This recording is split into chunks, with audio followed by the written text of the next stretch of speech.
Olivia Gazalet, bonjour. Bonjour. Et bienvenue sur ce plateau. Vous êtes philosophe, professeure, essayiste, cofondatrice des Mardis de la Philo.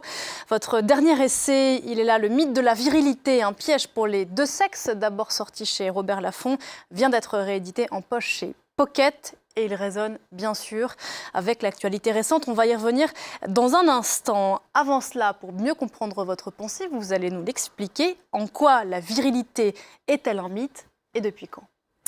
Alors, je crois que pour bien comprendre, il faut commencer par distinguer ce que j'entends par masculinité et par virilité, pour que les hommes ne se sentent pas attaqués. Il ne s'agit pas d'une charge contre les hommes. Il s'agit de distinguer les masculinités qui sont en fait plurielles, variées, comme le sont les féminités, qui sont autant de façons d'incarner, d'habiter un sexe ou l'autre, ou un genre ou l'autre.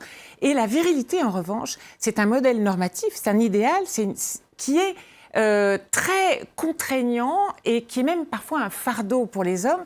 Et donc, ce que j'ai voulu montrer par un piège pour les deux sexes, c'est que c'est une idéologie en fait de la domination, une idéologie qui pose comme principe de base la hiérarchie des sexes, la supériorité d'un sexe sur l'autre, et qui donc, ce qui est bien connu, c'est ce que cette idéologie a généré pour la femme en termes d'oppression, d'enfermement dans le domestique, de minoration historique, etc.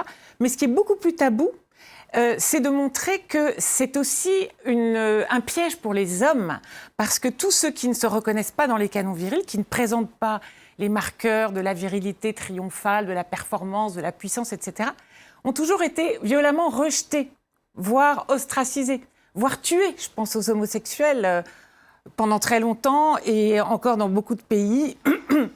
Ils ne sont pas considérés comme de vrais hommes. On va y revenir dans un instant. Ce que vous dites, c'est que